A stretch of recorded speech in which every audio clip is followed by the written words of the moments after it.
Chapter 9, Aircraft Landing Gear Systems.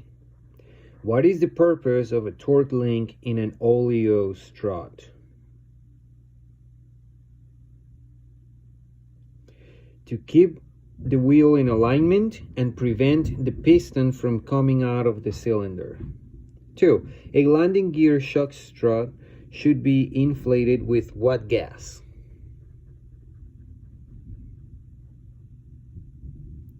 Nitrogen or dry air.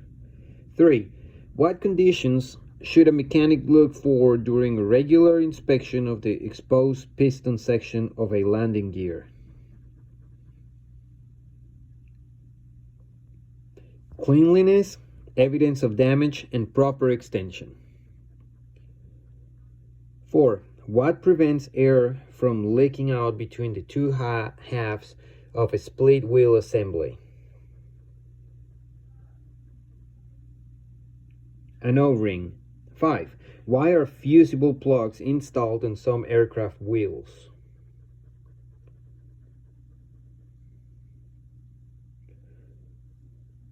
To release the pressure generated by heat buildup before the tire blows.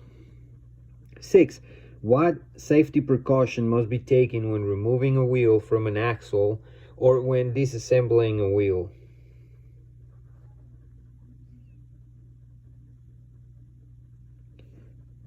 Verify that the tire is completely deflated before removing a wheel from an axle or before wheel disassembly. 7. What are the visible signs of excessive heating on a wheel bearing?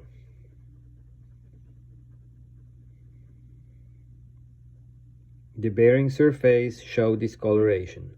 8. How are the pilot's nose wheel steering commands transmitted to the steering control unit of a large aircraft? Steering signals may be transmitted mechanically, electrically, or hydraulically. 9. How is the nose wheel steering mechanism usually actuated on a small aircraft? By means of a mechanical linkage connected to the rudder pedals. 10. What is the name of the unit that prevents the nose wheel from vibrating or oscillating? A shimmy damper. 11. What are the most common sources of power used to extend and retract landing gear?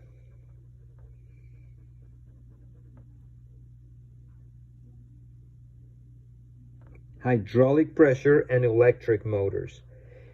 At what times should a gear retraction check be performed?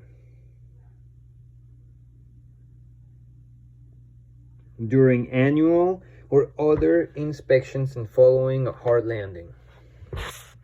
What mechanisms ensure that a nose wheel is not turned as it retracts into its wheel well?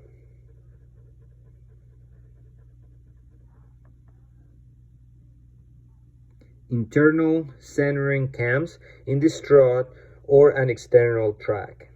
14. Name several types of brake actuating systems. Independent master cylinders, boosted brakes, and power control brakes. 15. What is the function of an anti-skid system? Anti-skid systems allow large aircraft to achieve maximum braking effectiveness without allowing wheels to skid or lock. 16. What is the purpose of a debooster?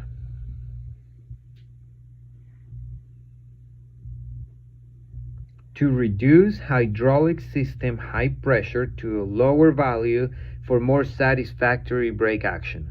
17. Describe two methods of bleeding brakes.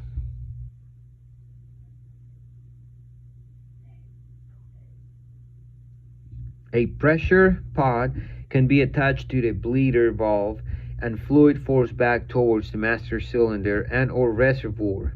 Or the master cylinder can be used for forcing fluid from the reservoir to the brakes. 18. Before a brake system can be inspected for leaks, what action must be accomplished? pressure must be applied to the system. 19. What maintenance function has the greatest impact on tire service life? Ensuring that the tires are properly inflated. 20. What effects does underinflation have on aircraft tires?